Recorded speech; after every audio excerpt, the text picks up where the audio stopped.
Hello guys எல்லாரும் எப்படி இருக்கீங்க? நல்லா இருப்பீங்கன்ட்டு நம்புறேன். இன்றைக்கான வீடியோவில் சாங் பைக் எபிசோடு 24 தான் வந்து பார்க்க போகிறோம். இதுக்கு முன்னாடி போட்ட எபிசோடெல்லாம் நீங்கள் பார்க்கல அப்படின்ற பட்சத்துக்கு ஒன்றுமே பிரச்சனை இல்லை. சேனலோட ப்ளேலிஸ்ட்டில் வந்துருக்கு. நீங்கள் பார்க்கணும் அப்படின்ற பட்சத்துக்கு போய் பார்த்துட்டு வந்துருங்க. அப்படின்னா மட்டும்தான் எனக்குமே வீடியோ போடுறதுக்கு ஒரு மோட்டிவேஷன் வந்து வரும். அப்புறம் உங்களுக்குமே இந்த ஸ்டோரி லைன் வந்து புரியும். அப்புறம் நான் ஒரு புது மான்மா வந்து எடுக்கலாம் அப்படின்ட்டு வந்துருக்கேன். அதை பற்றி நான் வீடியோவோட எண்டில் வந்து பேசியிருக்கேன். எல்லோரும் ஸ்கிப் பண்ணாமல் போயிட்டு அதை கேட்டு வந்துருங்க. அப்படின்னா மட்டும்தான் அந்த மான்வாவை போடலாமா வேணாவா என்ன ஏது அப்படின்ற ஒரு ஐடியா வந்து வரும். மான்வாவோட பேரை வந்து சொல்லலை. அதுக்கு பதிலாக நீங்கள் கேட்டிருந்த மாதிரி அதை மூவி வெர்ஷனில் வந்து போடலான்னு இருக்கேன். நீங்கள் தான் சொல்லணும். இதை வந்து இன்னும் கொஞ்ச நாளில் வந்து முடியும்ல, அதுக்காக தான் இப்போ இருந்தே அதை வந்து ஸ்டார்ட் பண்ணலாம் அப்படின்ட்டு ஒரு ஐடியா. இதை தான் வந்து சொல்லணும்னு நினச்சேன், வேறு எதுவுமே இல்லை. சரி, ஓகே, ரொம்ப பேசாமல் வாங்க வீடியோக்குள்ளே வந்து போகலாம். போன எபிசோடோட லாஸ்ட்டில் ஹீரோயினை கூட்டிகிட்டு நம்ம வா டிவைன் செட்டுக்கு போகலாம் அப்படின்ற மாதிரி சொல்லிட்டு கிளம்பியிருப்பாங்கள்ல. இந்த எபிசோடு அதில் இருந்து ஸ்டார்ட் ஆகாமல் அதுக்கு முன்னாடி நடந்த ஒரு ஃப்ளாஷ்பேக்லேருந்து ஸ்டார்ட் ஆகுது. ஃப்ளாஷ்பேக்கோட ஸ்டார்டிங்கில் இன்னையிலேருந்து உன்னோட பேர் சோ சிரின் அப்படின்ற மாதிரி வந்து ஒரு கன்றாவையான பேரை சொல்ல, ஹீரோயினுமே சோ சிரினா அப்படின்னா என்னன்ற மாதிரி வந்து கேட்குறாங்க. அதுக்கு அவனும் சோ அப்படின்றது என்னோடய ஃபஸ்ட்டு பேர்லேருந்து எடுத்துருக்கேன் அப்படின்ற மாதிரி சொல்ல, அப்படின்னா சிரின்னா என்னன்ற மாதிரி ஹீரோயினி கேட்க, வானத்தில் பறக்கக்கூடிய ஒரு அழகான பெண்ன்றது தான் அதோட அர்த்தன்ற மாதிரி அவனுமே சொல்கிறான். இதோட இந்த ஃப்ளாஷ்பேக் வந்து முடியுது. கரண்ட்டில் ஹீரோயினியும் அந்த கிழவனுமே வந்து கேரேஜில் வந்து போயிருப்பாங்கள்ல. போயிட்டே இருக்கும்போது ஹீரோயினி மனசுக்குள்ளவே டிவைன் செட் அப்படின்றது என்னோட மனசுக்குள்ளே வேறு எதையோ வந்து ஞாபகப்படுத்துது அப்படின்ற மாதிரி வந்து சொல்லிட்டு ஒரு 9 பேரை வந்து ரெட் கலரில் ஒரு செம டார்க்காக வந்து காட்டுறாங்க. அப்புறம் இவனுமே அந்த டிமன் செட்டை சேர்ந்தவனாக தான் இருப்பானோ அப்படின்ற மாதிரியெல்லாம் ஹீரோயினி மனசுக்குள்ளவே நினச்சிட்டு வந்து போக, அவன் எந்த செட்டை சேர்ந்தவனாக இருந்தாலும் என் மேலே ரொம்ப அக்கறையாக வந்து இருக்கான், என்னை காப்பாற்றினவனுமே அவன் தான் அப்படின்ற மாதிரியெல்லாம் வந்து சொல்லிட்டு கிளம்புறாங்க. இப்போ அந்த டனலோட பேரை காட்டிட்டு அந்த டனலுமே வந்து காட்டுறாங்க. இந்த டனலை தாண்டி அந்த பக்கம் போனாக்க நம்ம வர வேண்டிய இடத்துக்கு ரொம்ப சீக்கிரமாக வந்து போயிடலான்ற மாதிரி அவனுமே வந்து சொல்கிறான். இப்போ அந்த டனலை விட்டுட்டுமே வந்து வந்திருக்காங்க. எப்படி என்னோடய கிராமம் ரொம்ப நல்லா இருக்குது அப்படின்ற மாதிரி வந்து கேட்க, ஹீரோயினே அதுக்கு வந்து திருன்ட்டு வந்து முழிக்கிறாங்க. முன்னாடி பார்த்தா வெறும் மலையாக மட்டும்தான் வந்துருக்கு. ஒரு கொஞ்சம் நேரம் கழித்து ஒரு சிட்டியை தான் வந்து கட்டுறாங்க. சிட்டின்னு சொல்கிறத விட ஒரு ஊர். அந்த ஊருக்குள்ளே ஹீரோயினி அவனுமே கேரேஜில் வந்து போயிட்டுருக்கேன். எப்படி இங்கே இருக்கவங்க மட்டும் இவ்வளோ பீஸ்ஃபுல்லாக வந்து இருக்காங்க, எல்லாருமே ரொம்ப சந்தோஷமாக வந்து இருக்காங்களேன்ற மாதிரியெல்லாம் வந்து சொல்லிட்டு வந்து போகிறாங்க. அதுக்கு அவனும் ரொம்ப கேவலமாக சிரிச்சுக்கிட்டு, எப்படி இங்கே இருக்கவங்களெல்லாம் இவ்வளோ பீஸ்ஃபுல்லாக வந்து இருக்காங்கன்ட்டு தானே வந்து நினைக்கிற, அதை நீ நினைக்கிறதுல எந்த ஒரு தப்பும் இல்லை, புதுசாக யார் வந்தாலும் இந்த மாதிரி தான் வந்து நினைப்பாங்கன்ற மாதிரி அவனுமே வந்து சொல்கிறான். அதுக்கு ஹீரோயினி ஒன்றுமே வந்து புரியாமல் பார்க்க, இங்கே இருக்கிறவனுங்களெல்லாம் நீ பாரு, யாரையாச்சும் பார்த்தா டிமன் மாதிரியே வந்து தெரியுது, அப்புறம் எதுக்காக எங்களை டிமன்ட்டு வந்து சொல்கிறாங்க, எல்லாருமே சிரிக்கிறாங்க, அழுறாங்க, சண்டை போடுறாங்க, எல்லாமே வந்து பண்ணுறாங்க, இருந்தாலும் எங்களை டிமன்ட்டு வேறு வந்து சொல்கிறாங்களே அப்படின்ற மாதிரி எல்லாம் வந்து சொல்கிறான். அதை கேட்ட ஹீரோயினியும் மண்டையில் அடிபட்டதுனாலே என்னமோ தெரில, ஒன்றுமே வந்து புரியாமல் இருக்க, திடீர்னு ரொம்ப அமைதியாக வந்து ஆயிடுறாங்க. எதுவுமே வந்து பேசாமல் ரொம்ப சைலண்ட்டாக நல்ல புள்ள மாதிரி இருக்க, ஏன் பாப்பா நீ இந்தளவுக்கு சைலண்ட்டாக இருக்க அப்படின்ட்டு அவனுமே வந்து கேட்குறான். இல்லை அது ஒன்றும் இல்லை அப்படின்ற மாதிரி ஹீரோயினியுமே வந்து பதற, நீ ஒன்றுமே கவலைப்படாத, என்னை தாண்டி உன்னை எவனுமே வந்து தொடமாட்டான்ற மாதிரி சொல்ல, ஹீரோயினுமே வந்து ஷாக் ஆகுறாங்க. ஷாக் ஆனது அவன் சொன்னதை வந்து நினச்சி இல்லை, முன்னாடி இருக்க அந்த காட்டை பார்த்துட்டு, இந்த காட்டை தாண்டினா போதும், நம்ம வர வேண்டிய இடத்துக்கு ரொம்ப சேஃபாகவே வந்து போயிடலாம் அப்படின்ற மாதிரி எல்லாம் வந்து அவனுமே வந்து சொல்கிறான். ஹீரோயினுமே இதெல்லாம் வந்து பார்க்குறாங்க. கேரேஜுமே போயிட்டு ஒரு இடத்துல நிப்பாட்டி இருக்க முன்னாடி ஒரு போர்ட்டை தான் வந்து பார்க்குறாங்க. போர்ட்டில் சாஞ்சோ கேட் அப்படின்ற மாதிரி எல்லாம் எழுதியிருக்கிறத ஹீரோயினி படித்து பார்த்துட்டு, இது என்ன சாஞ்சோ கேட்டு, அப்புறம் இவ்வளோ பெரிய என்ட்ரன்ஸ் அப்படின்ற மாதிரியெல்லாம் வந்து ஷாக் ஆகுறாங்க.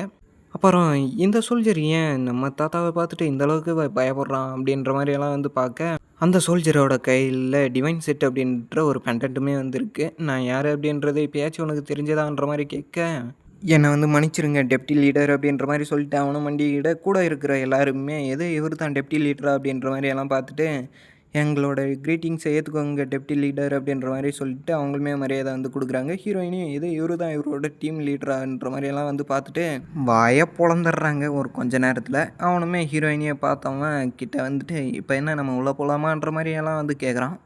அங்கே இருந்த சில சோல்ஜர்ஸ் எல்லாம் பதற அடிச்சுக்கிட்டு வந்து இந்த பக்கமும் அந்த பக்கமும் வந்து போயிட்டுருக்காங்க. ஏன் அப்படின்னா டெப்டி லீடர் வந்து வந்திருக்காங்களா, அதுக்காக தான். அதில் ஒருத்தன் செம மாசாக ஏதோ டெப்டி லீடர் வந்திருக்கானா, யார் அவன் புதுசாக இருக்கானேன்ற மாதிரியெல்லாம் வந்து பார்க்குறான். வேறு யாரும் இல்லை, நான் கோழி கொண்ட மண்டைன்னு வந்து சொல்லியிருப்பேன்ல, இப்போ அவனோட பேரை வந்து மாற்றுறேன். அவன் இதுக்கு மேலே நூடுல்ஸ் மண்டையன். இந்த நூடுல்ஸ் மண்டையன் இங்கே தான் இருப்பான்ட்டு நான் கொஞ்சம் கூட வந்து எதிர்பார்க்கல. எனக்கே சரியான ஷாக்கு தான். அந்த இடத்துல சீனை கட் பண்ணி சில கரகோஷங்களுக்கு நடுவுல அந்த தாத்தாவும் வேற ஒருத்தனுமே வந்து கட்டி பிடிச்சிட்டு வந்து இருக்காங்க. அந்த தாத்தாவுமே, "டேய் எல்லாருமே வந்து பார்க்குறாங்கடா. கொஞ்சமா நான் தள்ளி டிஸ்டன்ஸை மெயின்டெயின் பண்ணுன்ற மாரியெல்லாம் சொல்ல, டேய் நான் உன்ன 30 வருஷம் கழிச்சு வந்து பார்க்குறேன். என்னோட மரியாதைய உனக்கு தர வேணாமான்ற மாரியெல்லாம் கொஞ்சம் நக்கல் அடிச்சிட்டு இருக்க. சொல்லு என்ன விஷயமா வந்தன்ற மாரி கேட்க, நான் உன்கிட்ட சின்ன ஒரு உதவி வந்து கேட்கணுன்ற மாரி வந்து சொல்றாங்க.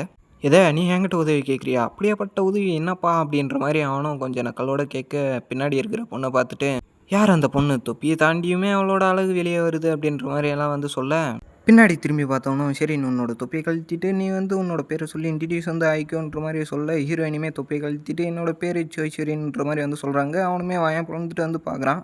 ஹீரோயினுமே தொப்பிய கையில வச்சுக்கிட்டு செம்ம அழகா வந்து நின்னுட்ருக்க.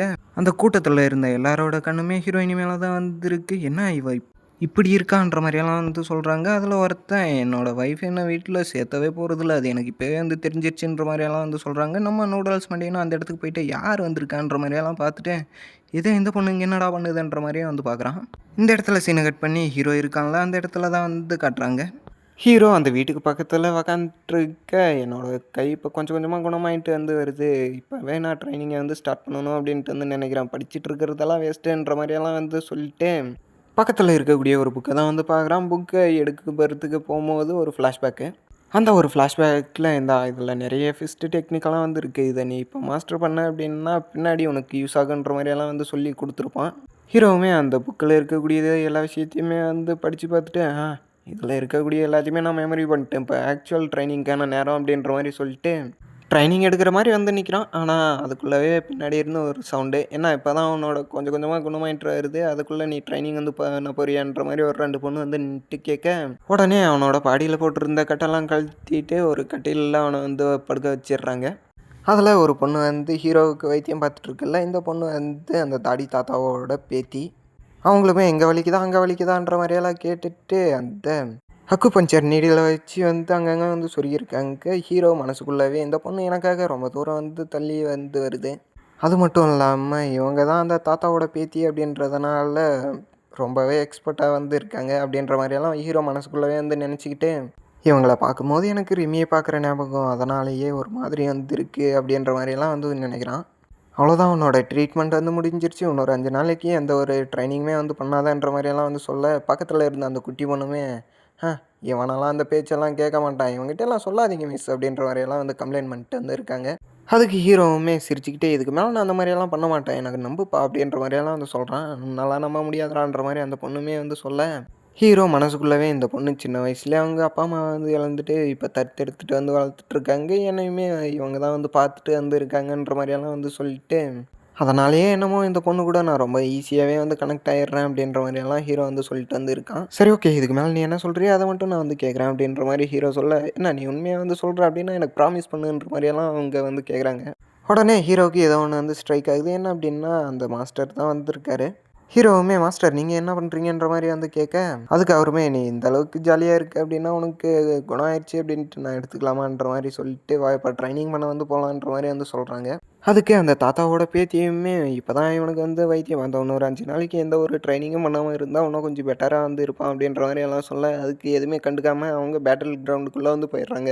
போனது உடனே அந்த மாஸ்டர், "நீ எந்த அளவுக்கு படிச்சு, எந்த அளவுக்கு நாலேட்ஜ வந்து வளர்த்துருக்க அப்படின்றத நான் பார்க்குறேன்ற" மாரி சொல்ல, "அத நானுமே காட்ட தயாரா இருக்கேன் மாஸ்டர்" அப்படின்ற மாரி ஹீரோவுமே வந்து சொல்றான். சரி ஓகே, அப்படின்னா வா சண்ட போடலாம் அப்படின்ற மாரி சொல்லிட்டு அவருமே அட்டாக் பொசிஷன்ல வந்து நிக்கிறாரு. ஹீரோவுமே, "ஹ இப்படி ட்ரைனிங் பண்ணா என்னோட பாடி ரொம்பவே இன்ஜூர் வந்து ஆகும். இருந்தாலும் நான் இதுக்காக தான் வந்து ஆசைப்பட்டேன்" அப்படின்ற மாரி வந்து சொல்லிட்டு, "சரி ஓகே மாஸ்டர், நானுமே தயாரா தான் வந்திருக்கேன்ற" மாரி சொல்லிட்டு அவனுமே அட்டாக் பொசிஷனுக்கு வந்து போறான். அதில அந்த ஹீரோவுக்கு வைத்தியம் பார்த்த பொண்ணுமே, "ஐயோ! இப்பதான்டா உனக்கு சொன்னேன். இன்னொரு 5 நாளைக்கு நீ எந்த ஒரு ட்ரைனிங்குமே பண்ணக்கூடாதுன்ற மாரி. அதுக்குள்ள போய் சண்ட போடுறியேன்ற" மாரி அவங்க தலையில கை வச்சுட்டு வந்து நிக்கிறாங்க. பக்கத்துல இருந்த தாத்தாவ பார்த்துட்டு, "தாத்தா இப்ப அவன் சண்ட போட்டா ஏதாச்சும் ஆகுமான்ற" மாரி வந்துலாம் கேட்க, நீ ஒண்ணும் கவலைப்படாத. அவனுக்கு ஒண்ணுமே ஆகாது. என்ன நீ பார்த்த வேலைய திரும்ப பார்க்க வேண்டியதா இருக்கும். வேற எதுவுமே இல்லன்ற" மாரியெல்லாம் வந்து சொல்றாங்க. அதுக்கு அவங்களும் திரும்பவுமா அப்படின்ற மாரி வந்து பார்க்குறாங்க. இப்ப அந்த தாத்தா அந்த பேட்டில் கிரவுண்ட வந்து பார்த்துட்டு, இவன்கிட்ட நான் இவன அடிச்சு கொஞ்சம் காயப்படுத்த வந்து சொன்னேன். அது எந்த வகையில நல்லது அப்படின்ட்டு வந்து தெரியலன்ற மாரியெல்லாம் வந்து யோசிச்சுக்கிட்டே இருக்காங்க. 2 பேருமே அட்டாக் பண்ண வந்து போக, அந்த இடத்துல சீன கட் பண்ணி ஒரு சின்ன ஃப்ளாஷ்பேக்கு. இந்த பாக்ஸ வந்து எடுத்துக்கோ அப்படின்ற மாரி அந்த பாக்ஸ வந்து அந்த தாத்தா வந்து குடுக்க, அம்மா இந்த பாக்ஸ்ல என்ன இருக்கு அப்படின்ற மாரி அந்த மாஸ்டருமே வந்து கேட்குறாரு. என்னோடய லைஃப் மொத்தமாகவே ஸ்பெண்ட் பண்ணி ஒரு 3 டிவைன் மேல் பில்லை வந்து ரெடி பண்ணேன். அந்த 3 பில்ல 2 பில்லு உங்ககிட்ட வந்து இருக்குது அப்படின்ற மாதிரி வந்து சொல்ல, எனக்கு எதுக்கு இந்த பில்லெல்லாம், இதெல்லாம் இதுக்கு மேலே எனக்கு யூஸ் ஆகாது அப்படின்ற மாதிரி வந்து சொல்கிறாரு. கவலைப்படாத, இதை நீயே வச்சுக்க. அப்புறம் ஒரு சின்ன ஹெல்ப்பு, அந்த ஹெல்ப் என்ன அப்படின்னா, என்னோடய பேத்தியை உன்னோட ஸ்டூடெண்ட்டுக்கு மேரேஜ் பண்ணி வைக்கணும் அப்படின்ற மாதிரி சொல்ல, நீ சொல்கிறதும் ஓகே தான், பட் அதுக்கு அவங்க 2 பேருமே ஒத்துக்கணும்ல அப்படின்ற மாதிரி சொல்ல, அதுக்கு தான் இந்த பில்லை நீ வச்சுக்கோ, அவனை வந்து சின்ன டேமேஜ் வந்து பண்ணு அப்படின்ற மாதிரி வந்து சொல்ல, ஓ அப்படி டேமேஜ் பண்ணால் உன்னோட பேத்தி இங்கே இருப்பா அவனுக்கு ட்ரீட்மெண்ட் பார்க்குறதுக்காக அப்படின்ற மாதிரி எல்லாம் சொல்லிட்டு வந்துருக்கேன். இப்போ கரண்ட்டில் அந்த தாத்தாவுமே பயந்துட்டுருக்க, 2 பேருமே வந்து அட்டாக் பண்ண வந்து போகிறாங்க. டேய் நீ ரொம்ப ஸ்லோவாக இருக்கடா அப்படின்ட்டு ஒரே ஒரு பஞ்சு வச்சதுக்கே பயபுல பறந்துட்டு போயிட்டு ஒரு மரத்தில் வந்து இடிச்சிக்கிறான். அவன் இடிச்சுக்கிட்டு அங்கேயே கீழே உள்ள அந்த வைத்தியம் பார்த்த பொண்ணோட பேர் இதுக்கு மேலே நான் லூனான்ட்டு வந்து சொல்லி கூப்பிட்டுக்கிறேன். லூனா பொண்ணுமே என்ன அதுக்குள்ளவா அப்படின்ற மாதிரி எல்லாம் வாயை பொழந்துட்டு வந்து பார்க்க, மெல்லடி அவனுக்கு என்ன ஆகும் அப்படின்ற மாதிரி அந்த குட்டி பொண்ணுமே வந்து கேட்குறாங்க. அது எனக்குமே தெரிலன்ற மாதிரி சொல்லிட்டு அதே இடத்துல அவங்க மயக்க போட போக, இல்லை மிஸ் அப்படின்ற மாதிரி வந்து குட்டி பொண்ணுமே இழுத்து வந்து பிடிச்சிக்குது. ஹீரோ போய் அந்த மரத்தில் இடித்த ஃபோர்ஸுக்கு அந்த மரமே கீழே உடஞ்சி இல்லை, ஹீரோ பிளட் வாமிட்டாக வந்து எடுத்துகிட்டு இருக்கான். அந்த மாஸ்டருமே ஹீரோ கிட்டே போயிட்டு உன்னால் இப்போ சண்டை போட முடியுமான்ற மாதிரி கேட்க, என்னால் முடியுமா அப்படின்ட்டு நீ கேட்குற, என்னால் முடியும்டா அப்படின்ற மாதிரி சொல்லிட்டு ஹீரோ இல்லத்தனமாக வந்து சிரிக்கிறான். டேய் தம்பி, சிரிச்சா மட்டும் போதாது, நீ எழுந்து வந்து என்ன அட்டாக் பண்ணணும் அப்படின்ற மாதிரி சொல்ல, ஹீரோவுமே எழுந்து வந்து போகிறான்.